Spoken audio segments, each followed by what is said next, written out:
Quelque chose bouge à Ouagadougou cette nuit. Pas dans les rues, mais dans les ombres, les moteurs des patrouilles militaires grondent comme un avertissement discret. À l'intérieur du palais présidentiel, Ibrahim Traoré observe une carte du Burkina Faso, les doigts tachés d'encre, le regard fixé sur l'histoire qui se répète. Comment un capitaine de 35 ans, devenu symbole d'un continent en quête de souveraineté, peut-il encore défier le destin sans en devenir la victime? Ce qui se joue cette nuit à Ouagadougou dépasse un simple changement de gouvernement. Comprendre cette nuit, c'est mieux lire les tempêtes politiques de demain.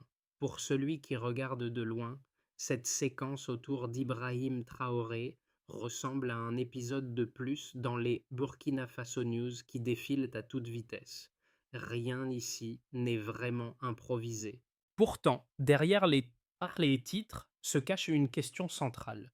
Jusqu'où un dirigeant peut-il refuser la tutelle extérieure sans en payer le prix entier? Dans les prochaines minutes, ce récit promet trois choses. Replacer le face-à-face entre Ibrahim Traoré et les puissances étrangères trangue l'histoire longue des coups d'État burkinabés, dévoiler les mécanismes discrets qui transforment les mots restauration de la démocratie en pression géopolitique et montrer ce que cette nuit signifie pour le futur de la région du Sahel. Chaque élément viendra de la trame déjà visible dans les faits, sans spéculation, pour que le spectateur puisse juger par lui-même où se termine l'analyse et où commence l'ingérence. La révélation arrive vite. Au crépuscule, les canaux de renseignement convergent tous vers la même alerte, une opération coordonnée est en cours, et elle ne vient pas de l'intérieur. Deux chiffres suffisent à comprendre la gravité. 9 coups d'État réussis depuis 1960, et pour la première fois depuis 20 ans, trois pays du Sahel placés simultanément sous sanction. Cette statistique n'est pas une coïncidence. Elle dessine la trame d'un scénario répété. Dans le palais, Ibrahim Traoré feuillette les rapports codés. Les noms changent, les méthodes restent.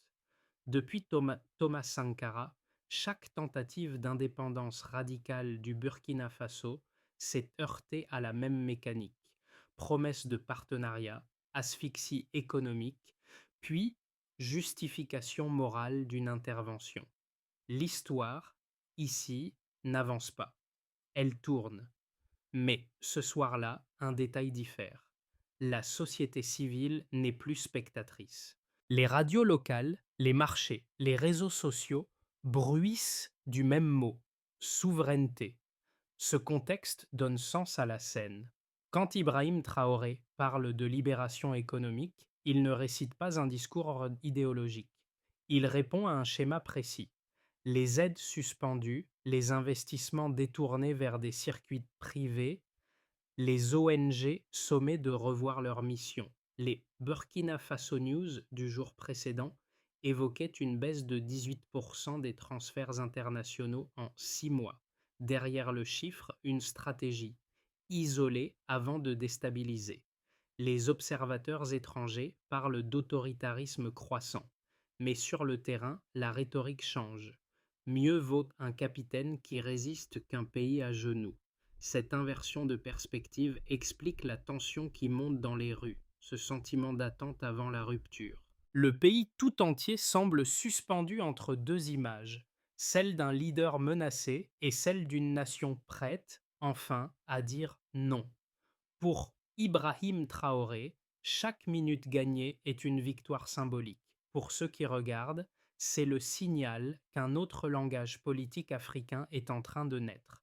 Dans un quartier périphérique de Ouagadougou, un ancien soldat qui a servi sous Thomas Sankara écoute la radio, assis sur son perron. Il reconnaît dans les rumeurs de coups d'État, dans ce calme anormal, la même sensation qu'en octobre 1987. À chaque bulletin, un nom revient, murmuré, presque comme une prière contenue. Ibrahim Traoré, seul rempart visible entre le pays et une histoire qui se répète trop bien. Non loin de là, une mère range le sac de son fils parti en garnison. Elle sait que si la nuit bascule, ce ne sera pas seulement le destin d'Ibrahim Traoré qui se jouera, mais celui de centaines de jeunes soldats projetés au milieu d'une partie qui les dépasse. Les téléphones vibrent, les messages circulent, chacune essaie de deviner si l'aube lui rendra son enfant ou un communiqué officiel, sec, lu d'une voix anonyme. Un troisième visage guide aussi ce récit, celui d'un journaliste local, coincé entre la peur et le devoir. Son téléphone fissuré diffuse les premiers mots d'analystes étrangers parlant déjà de transition nécessaire. Lui, pourtant, voit surtout les quartiers populaires se préparer aux coupures de courant, aux comptes bancaires bloqués, à la hausse des prix sur les marchés, à ces pénuries qui ne seront jamais mentionnés dans les communiqués. À travers ces trois trajectoires, une idée se dessine, simple et brutale. Avant de toucher les institutions, la pression invisible façonne d'abord les corps, les habitudes et les vies ordinaires. Voilà ce qui est en jeu. La nuit du 10 septembre s'ouvre comme une scène réglée au millimètre. À 22h13, les premiers camions quittent la base de Camboinsin. Officiellement, il s'agit d'un exercice de routine. Officieusement, les canaux de communication de l'état-major se brouillent et les fréquences civiles se taisent. Quelques minutes plus tard, un drone non identifié traverse l'espace aérien de Ouagadougou. Les écrans du centre de commandement affichent un signal brouillé, mais les coordonnées renvoient à un appareil produit dans un pays membre de l'OTAN. Ibrahim Traoré, dans son bureau, garde le même calme que lorsqu'il menait une patrouille au nord. Autour de lui, les aides se relaient, rapportant les annulations de réunions, les retraits de fonds, les communiqués étrangers évoquant une situation préoccupante. Il ne s'agit pas encore d'un coup d'État, mais d'un glissement lent, précis.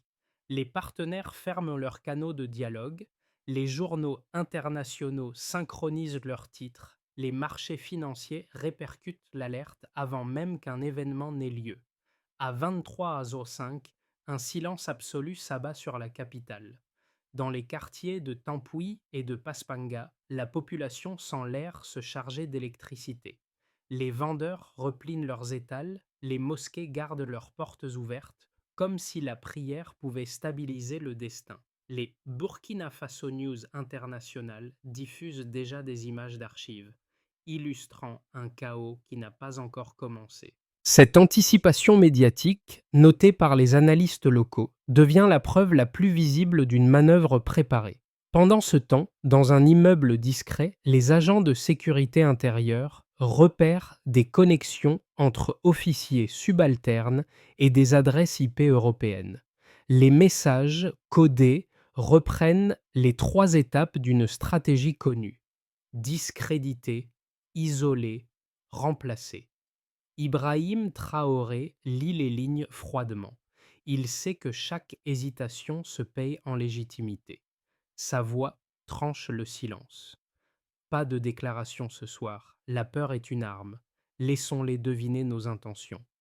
À minuit, la pluie commence. Les gouttes martèlent le toit de la capitale, lavant la poussière et amplifiant le bruit des moteurs. Dans les salons officiels d'Europe, on parle encore de stabilité. Mais ici, chaque pas de soldat résonne comme un verdict. Les lampadaires vacillent, la ville devient un damier de lumière et d'ombre. Les familles se rassemblent autour des radios. Le mot Traoré devient une incantation. Puis, à 0h37, la première rafale éclate, isolée, brève, quelque part au nord. Rien ne suit, mais tout est déjà dit. À ce moment précis, la tension atteint son apogée.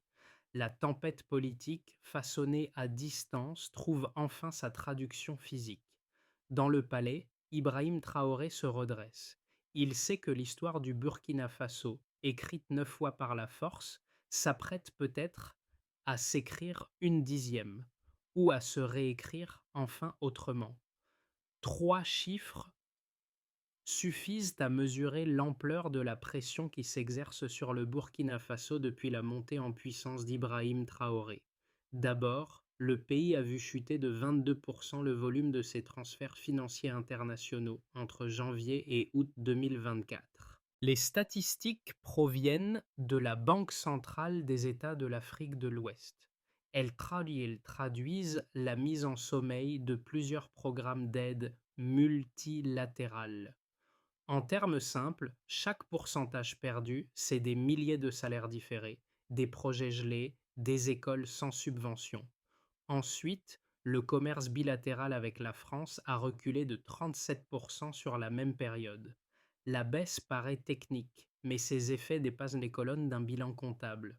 Moins d'importations d'équipements agricoles, un ralentissement du transport minier et surtout la perte d'environ 18 000 emplois dans les secteurs logistiques. Les analystes locaux y lisent une stratégie indirecte de pression: appauvrir les marges avant d'épuiser la résistance. Enfin, dans les semaines suivant l'annonce du retrait du Burkina Faso de certaines coopérations militaires, la couverture médiatique internationale évoquant Ibrahim Traoré, Burkina Faso, a bondi de 250% selon les relevés de l'Observatoire africain des médias. Le pic correspond exactement au moment où plusieurs chancelleries parlaient déjà de transition nécessaire. Autrement dit, l'opinion mondiale avait été préparée avant même qu'un fait ne se produise. Ces trois chiffres, flux, commerce, récit, forment la structure invisible d'un même levier: l'érosion graduelle de la souveraineté par la saturation économique et narrative. À l'intérieur du pays, chaque donnée prend corps. Le litre de carburant qui passe de 850 à 1050 francs, le sac de riz qui double en 6 mois, les files plus longues devant les stations électriques à cause du rationnement. Les habitants n'ont pas besoin de graphiques pour comprendre la corrélation. Quand Ouagadougou devient un mot-clé sur les plateaux télévisés étrangers, le prix du pain augmente le lendemain. Pourtant, la résistance s'organise. Les coopératives locales créent des circuits d'approvisionnement internes, des ingénieurs improvisent des solutions d'énergie solaire pour les hôpitaux. Ibrahim Traoré valorise ces initiatives comme preuve que la dépendance n'est pas une fatalité mais un choix. Il les cite souvent dans ses discours: ce que nous produisons, même petit, nous appartient. Ce que l'on nous prête, nous le rendons avec la liberté. Ce contraste entre la rigueur des chiffres et la ténacité humaine illustre la fracture du moment. Les données froides racontent le recul d'un pays. Les visages fatigués, eux, témoignent d'une endurance qui refuse la résignation. Le delta entre les deux, entre ce qui baisse et ce qui tient, constitue la marge dans laquelle le Burkina Faso tente de respirer encore. Aux yeux de nombreux observateurs extérieurs, la situation autour d'Ibrahim Traoré se lit d'abord comme un risque. Un premier argument revient souvent: un jeune capitaine, arrivé au pouvoir par les armes dans un pays déjà marqué par une longue série de putschs, serait presque condamné à reproduire la logique de force qu'il prétend combattre. Dans cette grille de lecture, chaque patrouille nocturne, chaque message de fermeté ressemble à une dérive autoritaire. Ceux qui ne connaissent donc le pays qu'à travers des Burkina Faso News rapides voient surtout un chef d'État qui concentre les leviers, qui rompt avec des partenaires et qui s'expose volontairement aux tempêtes économiques. Un second argument, souvent entendu dans les chancelleries, consiste à dire que la communauté internationale aurait d'autres choix que de réagir. Puisque le Burkina Faso fait partie d'un espace régional instable, toute inflexion trop brusque, toute remise en cause des équilibres passés serait perçue comme une menace pour l'ordre plus large du Sahel. Sous cet angle, les initiatives pour restaurer la démocratie et stabiliser le pays deviennent presque naturelles. On présente même la pression économique et médiatique comme un mal nécessaire destiné à empêcher le pire. Dans ce discours, Ibrahim Traoré apparaît comme celui qui complique la tâche, pas comme celui qui subit un scénario déjà écrit. Pourtant, lorsque l'on replace ses arguments dans la chronologie rappelée par le récit, il se fissure. les 9 coups d'État depuis 1960, la mort de Thomas Sankara sous les applaudissements étrangers, les mêmes mots, transition, stabilité, coopération, utilisés à chaque changement de régime, dessinent un pattern où les peuples paient le prix des équations diplomatiques. Les documents circulant autour d'Ibrahim Traoré, les op-ed coordonnés, les initiatives baptisées de noms rassurants montrent une pression structurée bien avant que la moindre urne ne soit consultée. La position défendue ici ne nie pas les risques internes ni les faiblesses du pouvoir. Elle rappelle simplement que juger Ibrahim Traoré sans regarder les mains invisibles qui préparent le terrain revient à commenter une Ibrahim Traoré interview en coupant le son autour. Autrement dit, on entend la voix, mais pas le bruit des coulisses qui essaient déjà d'en écrire la conclusion. Minuit passé, une phrase claque dans l'air épais du palais. Ce n'est pas la tempête qui nous menace, mais ce qu'elle révèle. Ibrahim Traoré sait désormais que l'épreuve n'est pas militaire mais symbolique. Le vrai champ de bataille, c'est la perception. Alors que les serveurs du gouvernement subissent des attaques coordonnées, que les médias occidentaux reprennent en boucle les mêmes éléments de langage, un autre phénomène se produit. La rue refuse la peur. Dans plusieurs quartiers de Ouagadougou, les habitants sortent, malgré les consignes de sécurité, tenant des bougies, non des armes. Le silence collectif devient une forme d'insoumission. Pour la première fois depuis des décennies, un pouvoir africain contesté ne s'effondre pas immédiatement sous la pression extérieure. Le déséquilibre change de camp. Les Burkina Faso News International peinent à suivre le rythme.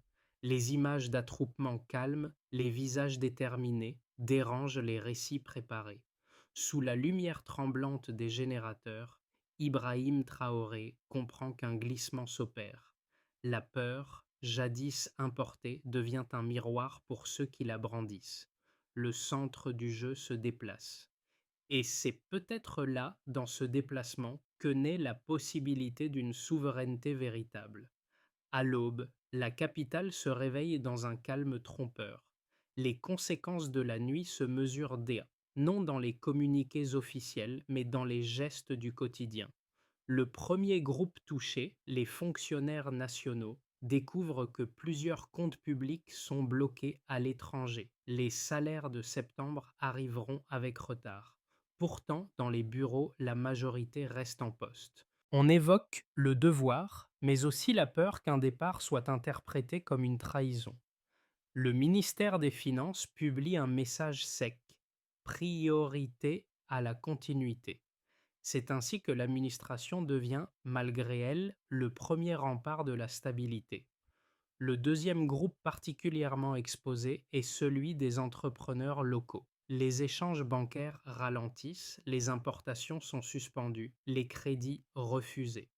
Mais de nouvelles solidarités émergent. Des consortiums régionaux se forment pour maintenir les circuits d'approvisionnement. À Bobo Dioulasso, un fabricant de pièces agricoles déclare: nous ferons moins, mais ensemble. Dans le chaos, la coopération devient la seule économie viable.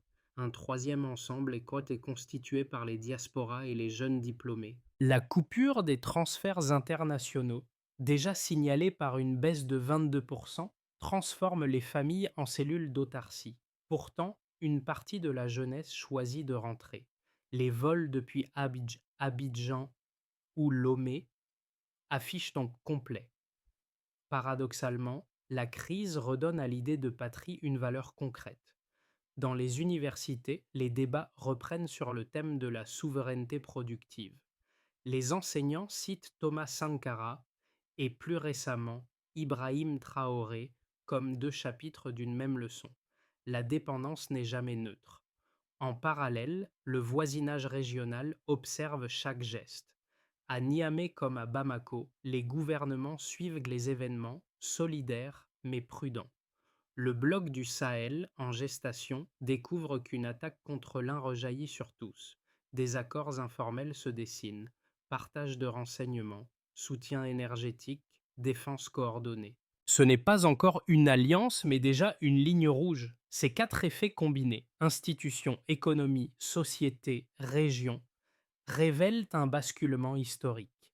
Pour la première fois depuis 30 ans, la contagion, redoutée par les puissances extérieures, ne se propage pas sous forme de coup d'État, mais de discours d'émancipation. Les analystes parlent d'un effet Traoré.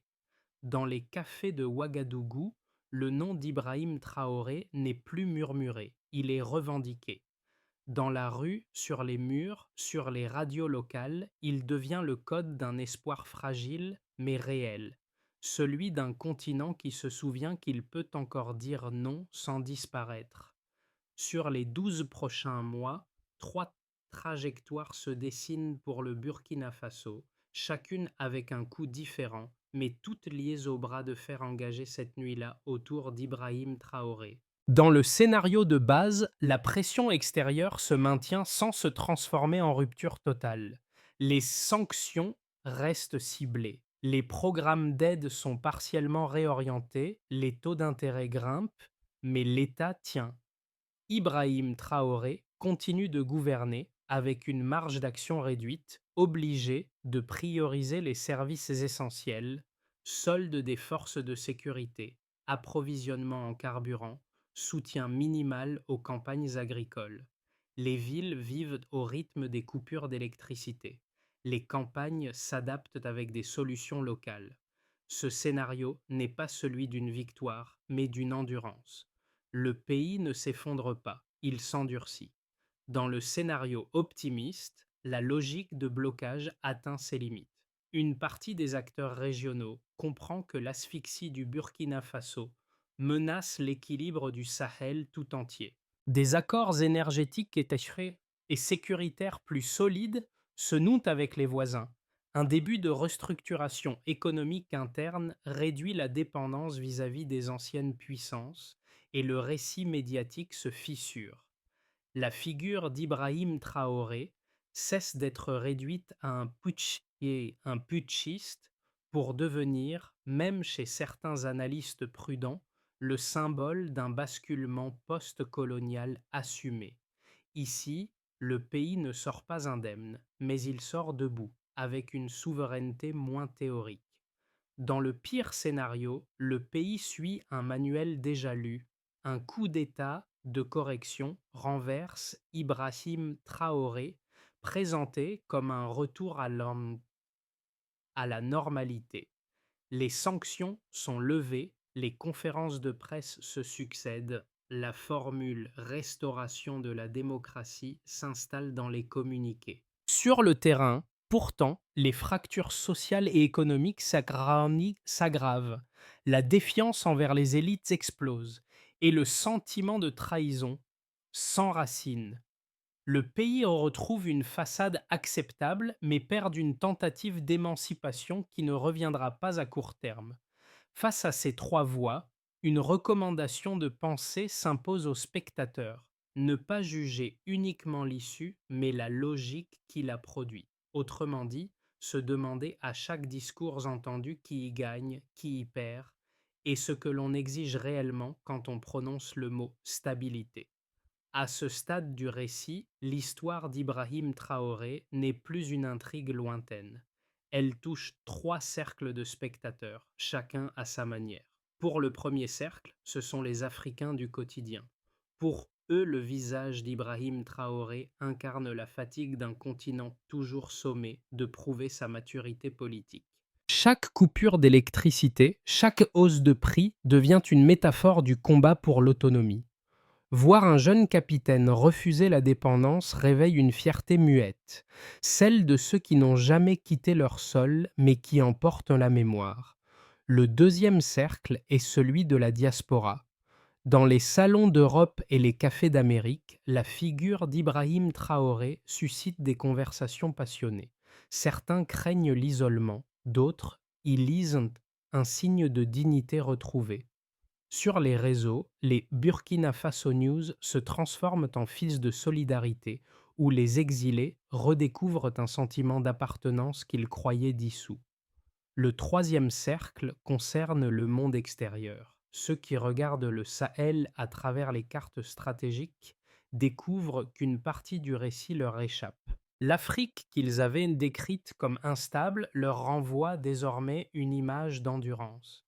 Et cette inversion de regard trouble, elle oblige à penser autrement la souveraineté, non plus comme une revendication folklorique, mais comme une exigence politique. Dans ce miroir, chaque spectateur choisit sa position. Être ému ne suffit plus. Comprendre devient un acte. Car la question qui se pose n'est pas que fera Ibrahim Traoré, mais qu'avons-nous fait de notre propre liberté pour qu'elle ne dépende plus de la sienne? Pour qu'un pays comme le Burkina Faso puisse tenir face à une pression multiple, économique, médiatique et psychologique, la résistance ne peut plus être seulement militaire ou symbolique, elle doit devenir méthodique. Ibrahim Traoré l'a compris, le courage sans structure se dissout, d'où cette feuille de route, déjà amorcée discrètement. La première étape concerne la souveraineté économique. Les coopératives agricoles, soutenues par l'État, doivent couvrir au moins 70% des besoins alimentaires internes d'ici un an. Non par isolement idéologique, mais par calcul stratégique. Ce qu'on produit soi-même échappe aux sanctions. La deuxième étape touche à l'indépendance énergétique. Des ingénieurs locaux ont lancé un programme solaire pilote dans la région de Kaya, couvrant 40% des besoins d'un hôpital. L'objectif est de doubler cette couverture avant la saison sèche. Ibrahim Traoré y voit un symbole d'émancipation concrète, pas une simple vitrine écologique. La troisième étape repose sur une diplomatie du Sud renforcée. Le rapprochement avec le Mali et le Niger, autrefois simple discours, devient coordination structurée, partage du renseignement, négociation collective des contrats miniers, mutualisation partielle des infrastructures. Ensemble, ces pays redessinent un espace post-colonial fonctionnel. Enfin, une quatrième étape, plus immatérielle, concerne la mémoire. Sans elle, aucune réforme ne tient. Ibrahim Traoré répète souvent ce que Sankara a rêvé, nous devons l'opérationnaliser. Cette phrase, entendue dans plusieurs discours, lie la lutte présente à une continuité historique. Ces actions n'annulent pas les risques, mais elles tracent des repères mesurables. À chaque étape, le succès dépend moins des mots que de la cohérence entre promesses et mise en œuvre. Le défi est immense. Construire sans s'isoler, s'affirmer sans se fermer. Et dans cette tension réside peut-être la véritable liberté politique. La pluie est tombée toute la nuit sur Ouagadougou, effaçant la poussière sans apaiser la tension. Dans la cour du palais, un drapeau encore humide se déploie lentement sous le vent du matin. Ibrahim Traoré traverse le couloir, silencieux, son pas résonnant sur le sol poli par l'attente. Au mur, le portrait de Thomas Sankara semble le suivre du regard. Deux visages séparés par 40 ans, un même serment.